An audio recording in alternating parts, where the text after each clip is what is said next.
Muito bem, vamos colocar, ó, quem está aqui, ó, já na tela com a gente, Danilo Lavieri, agora sim, presente. Bom dia, Danilo. O Mano, na sua saída, deu uma certa cutucada, vamos dizer assim, na diretoria, falando, depois de 33 dias, acho que ele ficou 34 dias, saímos do Corinthians, meio que, como que dizer, não tive nem tempo, né, de fazer nada aqui no Corinthians. E, de fato, um técnico com 33 dias, vamos combinar que fez pouco. Porém, o trabalho dele não foi dos melhores. E agora essa indefinição total sobre quem será o novo técnico do Corinthians, como acertar a mão. Essa história do Zanardi, não me sai da cabeça o fato de que, como cartolas normalmente pensam em bando, olhou lá, putz, acho que aquele Carpini está dando certo no São Paulo. Vamos trazer um novo aí também, que quem sabe funciona. Não sei se você acha que é isso. E o Corinthians está sem rumo, sabe lá quem pode vir, quem vai ser o novo técnico.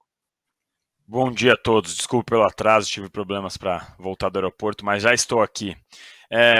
O que me passa pela cabeça, Tirone, Mauro, Perrone, todo mundo que nos acompanha aqui, assim, o Augusto Melo, ao assumir o Corinthians, ele perdeu a primeira grande oportunidade dele de ser transparente, de falar todos os problemas.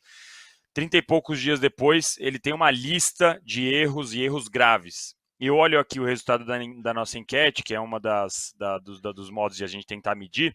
A enquete diz que 73% das pessoas que votaram ainda acreditam que os problemas têm mais responsabilidade da antiga diretoria.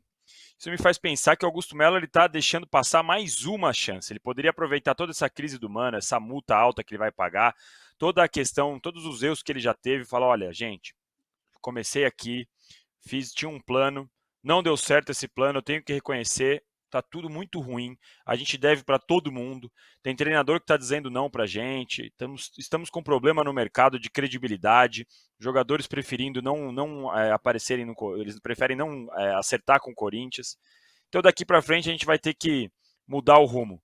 Ele tem essa chance de ainda se livrar e ainda mostrar que a herança que ele pegou era muito pesada. Só que do jeito que ele está fazendo, ele está piorando a herança que ele já recebeu, que já era ruim.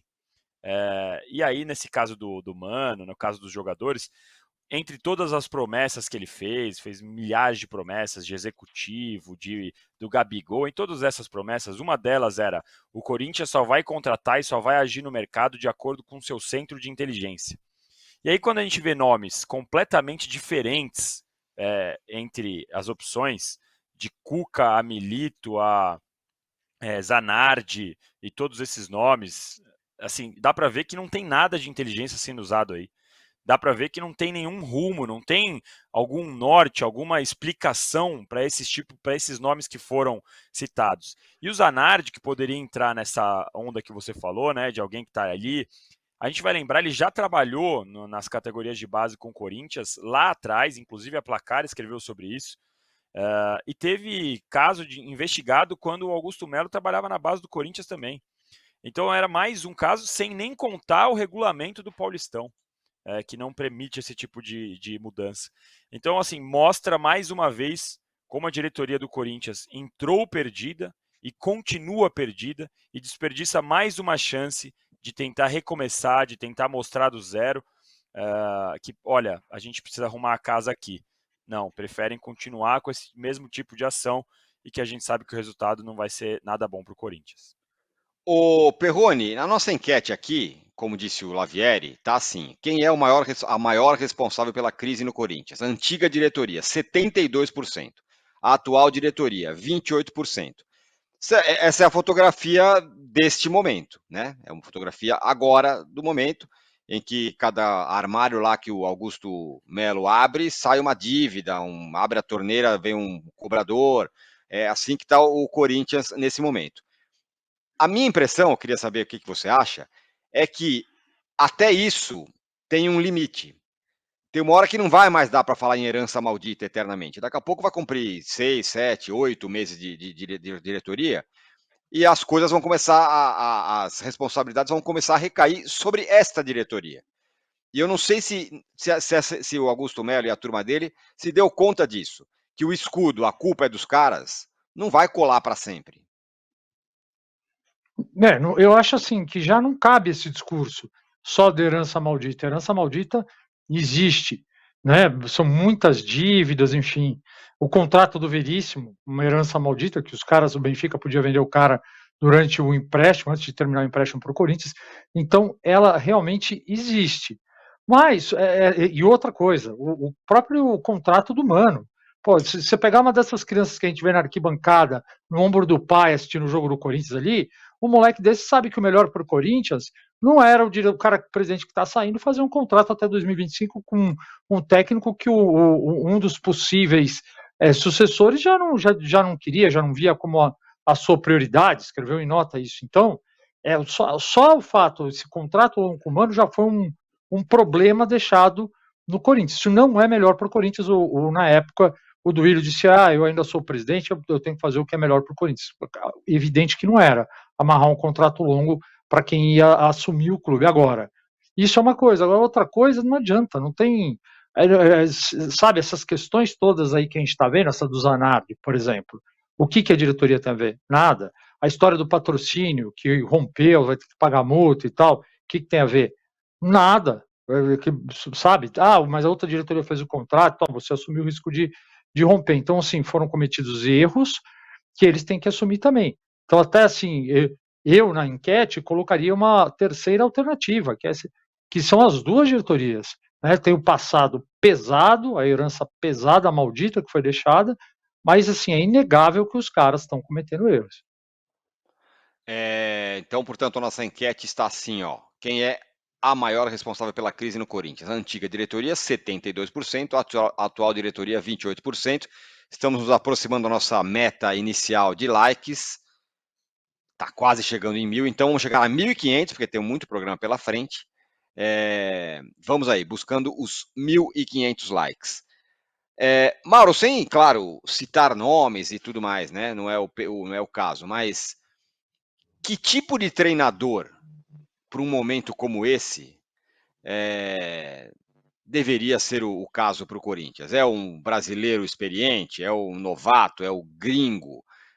Que tipo, não do ponto de vista tático, mas do ponto de vista de comportamento, de jeito, para chegar e assumir um negócio desse aí? Um técnico que está livre do mercado sem perspectivas de trabalho. Porque qualquer técnico que tenha um certo nível e tenha uma posição boa do mercado, não vai aceitar. Repare que os últimos técnicos do Corinthians, quais foram? Vanderlei Luxemburgo, estava aí encostado, tal, de repente, topou, claro. Qual a opção que ele tinha? Mano Menezes, demitido do Internacional, né? Estava aí também na pista, tudo bem, topou. E assim, contratos interessantes, né? Com multa grande e tal, no caso aí, por que não? Tá certo, ele foi lá, fez o contrato, que aliás, quem fez o contrato fez muito bem. Não vejo assim muita opção, não. Qual a opção que tem? Repito, as pessoas precisam entender que há uma diferença entre o clube, sua importância, seu peso, sua relevância, sua torcida e sua história, e momento do clube. O momento do clube, o Corinthians é um clube difícil de trabalhar. Um técnico que tiver o mínimo de planejamento de carreira vai pensar, cara, com quem eu vou trabalhar? Com dirigentes que já prometeram coisas que parece que não conseguem cumprir, né? Que tentaram contratar um técnico e descobriram depois disso que não poderiam fazê-lo. Que contrata o jogador não está à disposição. É só se colocar no lugar do próprio Mano. Opa, legal, chegou aqui esse jogador aqui, o Rodrigo Garro, vou escalar domingo. Treina? Não pode. Então na outra rodada, treina? Não pode. Quem sabe na próxima? Não pode. Não consegue, até hoje está assim. Então, se o camarada tiver opções, de repente está sem emprego, mas sabe que é um técnico desejado, que tem mercado aqui, lá fora, será que vai aceitar? Os últimos que aceitaram eram técnicos, naquele momento, sem muita perspectiva de mercado. Tanto o Mano quanto o seu antecessor, que foi o Luxemburgo. E eu acho que não vai fugir muito disso, não. Ou um técnico novo querendo uma oportunidade a qualquer custo aí, porque sabe que o Corinthians pode projetá-lo, né? Por mais perigoso que seja, né? Ano passado o Corinthians colocou o Lázaro e não deu certo, promoveu e não funcionou.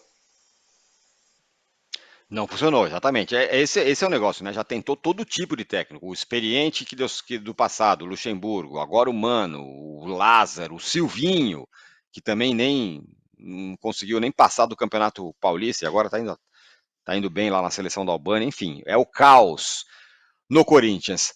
O Danilo, no Palmeiras, há negociações, mas não de chegada, de venda. É isso mesmo? O herói da Libertadores 2020 está indo embora? Na verdade, até há negociações para chegadas também. A do momento é a do Breno Lopes de saída com a possibilidade do Vasco. O Palmeiras admite a negociação, até porque, dependendo da proposta que vier, seria uma boa para o Palmeiras, porque ele tem contrato até dezembro de 24. Então, o Palmeiras já está naquela situação de não sabe se renova ou não renova. Então, se viesse uma proposta neste momento, no aspecto financeiro, seria uma boa, porque em questão de meses ele já poderia assinar um pré-contrato e sair sem custos no final da temporada.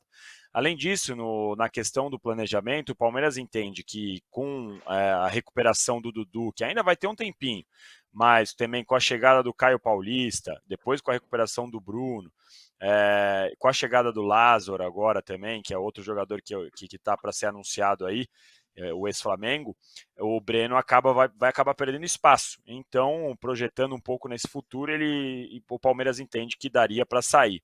Eu acho que, por mais que o Breno Lopes não seja um primor técnico e tudo mais, em alguns momentos ele cumpre uma função bem importante para o Abel Ferreira e que pode deixar um espaço que o português vai sentir falta, porque a gente sabe que eles têm dificuldades em colocar os jovens muito rápido e as opções que tem no momento, antes da recuperação do Bruno, antes da recuperação do Dudu, são opções das categorias de base. O Caio Paulista não é um cara que vai fazer a mesma função que o Breno fazia.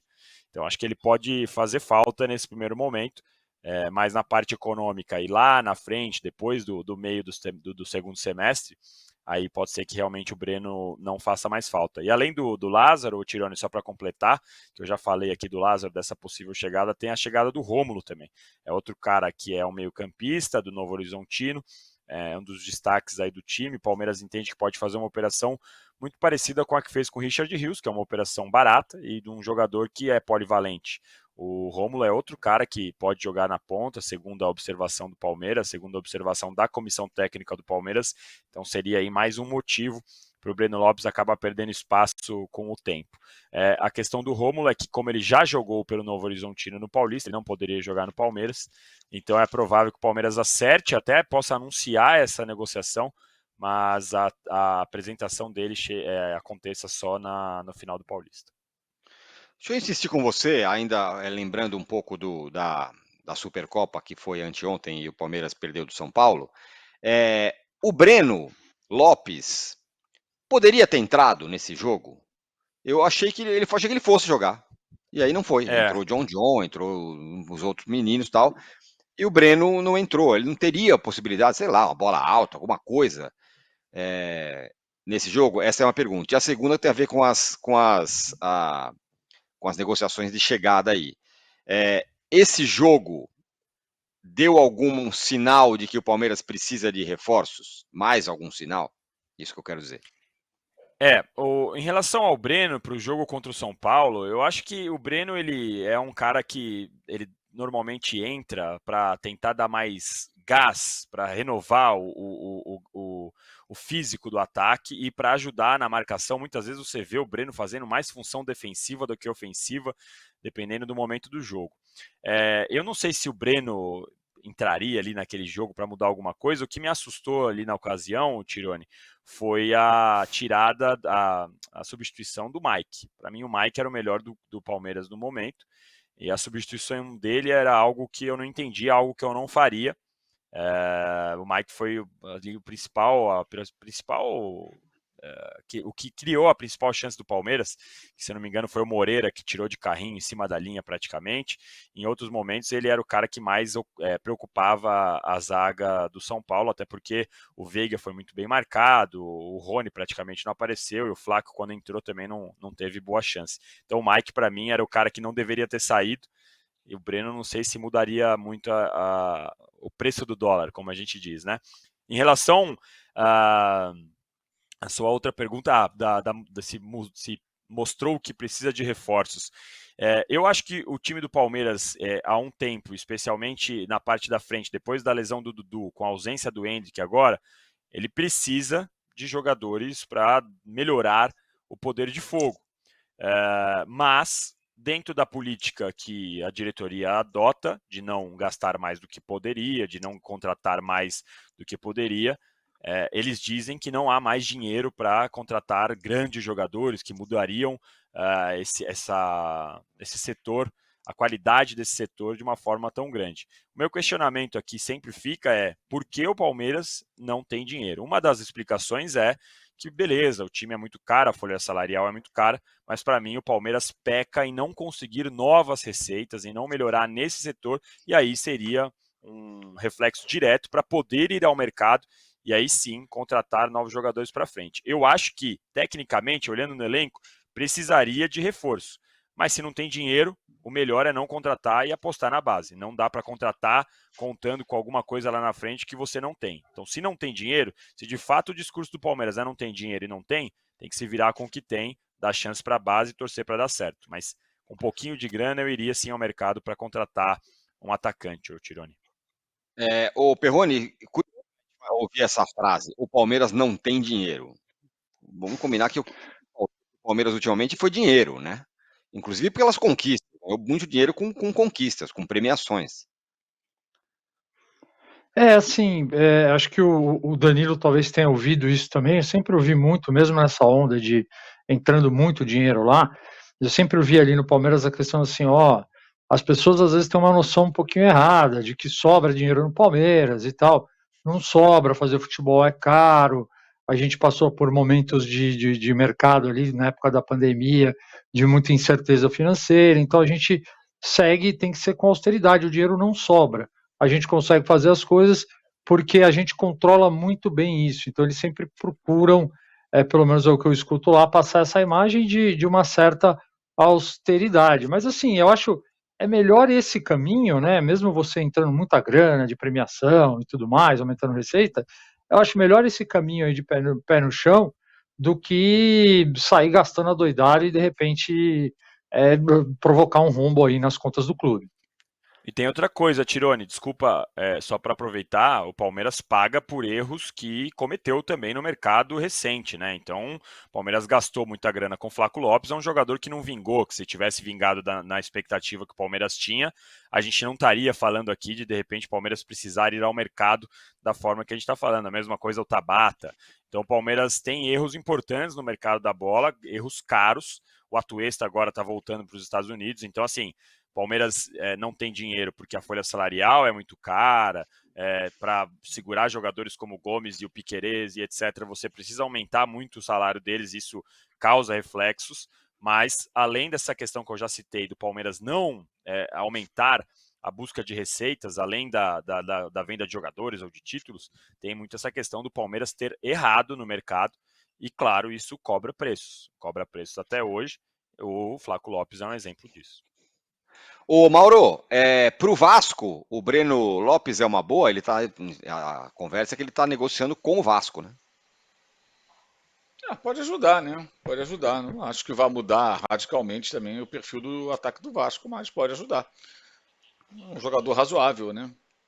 Tá na história do Palmeiras, fez um gol extremamente importante e tal, mas é um jogador de um nível que, assim, chega no elenco do Vasco, ok, pode dar uma força, mas não é nada que vai mudar radicalmente, né? Na verdade, até se você pensar nas promessas que foram feitas para o torcedor vascaíno quando chegou a SAF, né?